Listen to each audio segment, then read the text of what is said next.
Assalamualaikum warahmatullahi wabarakatuh. Di sini kita akan belajar tentang organ-organ pencernaan pada manusia. Muatan IPA kelas 5 tema 3 subtema 1.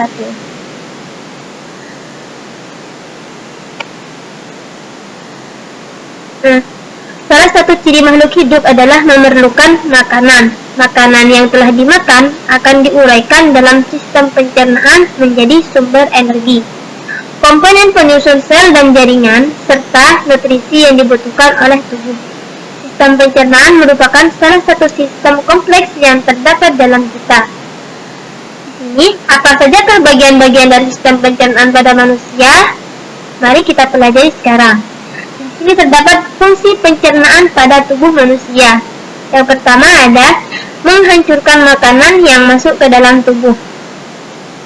Makanan yang semula dalam bentuk kasar dapat berubah menjadi bentuk yang lebih halus dengan bantuan gigi dan enzim. Dalam hal ini, enzim pencernaan dapat mempermudah proses penyerapan sari makanan.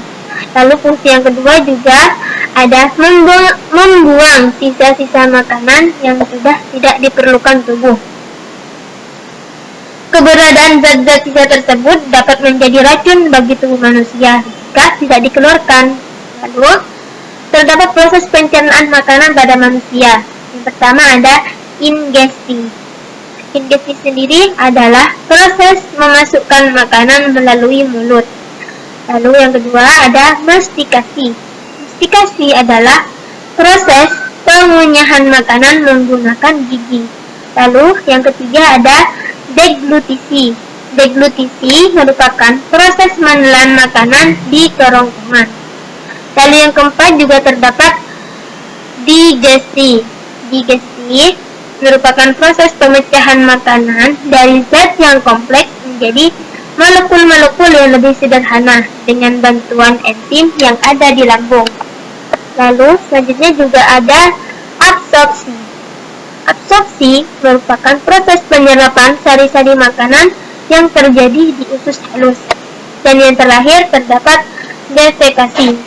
Defekasi di sini adalah proses pengeluaran sisa-sisa makanan yang sudah tidak diperlukan oleh tubuh melalui organ anus. Lalu di sini terdapat macam-macam sistem pencernaan pada manusia. Yang pertama ada mulut, kerongkongan, lambung, usus halus, usus besar, dan juga anus. Sekarang, mari kita pelajari satu persatu. Yang pertama ada mulut. Mulut adalah organ pencernaan yang pertama bertugas dalam proses pencernaan makanan. Fungsi utama mulut adalah untuk menghancurkan makanan sehingga ukurannya cukup lebih kecil untuk dapat ditelan ke dalam perut. Dan proses pencernaan dimulai sejak makanan masuk ke dalam mulut. Di dalam mulut terdapat alat-alat yang membantu dalam proses pencernaan. Bagian alat-alat pencernaan di dalam mulut yaitu ada gigi, lidah, dan kelenjar ludah. Kita sebut dengan air liur. Di dalam rongga mulut terjadi proses pencernaan makanan secara mekanik dan kimiawi. Kita akan belajar organ-organ pada mulut serta fungsinya. Yang pertama ada lidah. Lidah pada sistem pencernaan berfungsi untuk membantu mengunyah dan menelan makanan menuju ke kerongkongan, mengatur posisi makanan agar dapat dikunyah oleh gigi dan membantu dalam menelan makanan. Lidah sendiri tersusun atas otot lurik yang permukaannya dilapisi epitelum dengan banyak mengandung kelenjar lendir. Lalu selanjutnya pada mulut juga terdapat gigi. Gigi di sini berfungsi untuk menghaluskan makanan. Maka gigi dan lidah berfungsi sebagai pencernaan mekanik dalam mulut. Tulang gigi terbuat dari dentin yang tersusun dari kalsium karbonat. Gigi membantu enzim-enzim pencernaan makanan agar dapat dicerna dengan efisien dan cepat. Lalu selanjutnya dalam mulut juga terdapat kelenjar ludah. Kelenjar ludah menghasilkan ludah atau air liur yang kita sebut juga dengan saliva. ludah berfungsi untuk memudahkan penelanan makanan. Lalu, pencernaan makanan selanjutnya terdapat kerongkongan.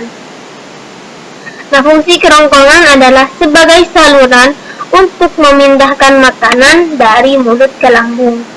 Kerongkongan dapat melakukan peristaltik, yaitu gerakan meremas-remas untuk mendorong makanan sedikit demi sedikit ke dalam lambung.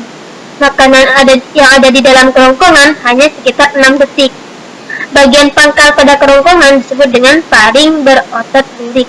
Nah, otot lurik pada kerongkongan bekerja secara sadar menurut kehendak kita dalam proses menelan. Lalu, juga terdapat lambung.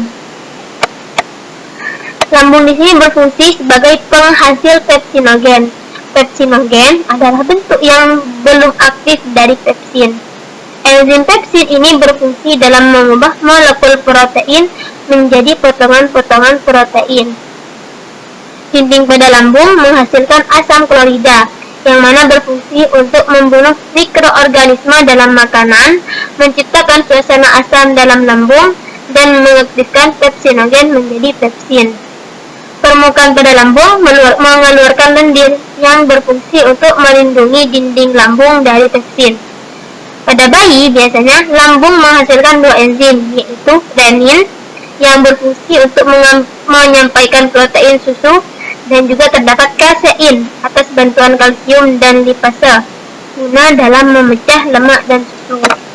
Lalu selanjutnya ada usus halus. Pada usus halus terbagi menjadi 3 bagian. Terdapat usus 12 jari, ada usus kosong, dan juga ada usus penyerapan. Nah, pada usus 12 jari bermuara saluran getah pankreas dan saluran empedu. Lalu selanjutnya juga terdapat usus besar. Usus besar berfungsi untuk mengabsorpsi air dan mineral, tempat pembentukan vitamin K, serta melakukan gerak peristaltik untuk mendorong tinja menuju anus. Bakteri Escherichia coli yang terdapat dalam usus besar juga berperan dalam proses pembusukan sisa makanan menjadi kotoran. Lalu, organ pencernaan yang terakhir terdapat anus. Nah, anus di sini merupakan organ pencernaan terakhir yang mana sisa-sisa makanan masuk ke dalam anus tersebut menjadi kotoran. Lalu, terdapat latihan soal yang pertama. Buatlah gambar sistem pencernaan manusia sekreatif mungkin.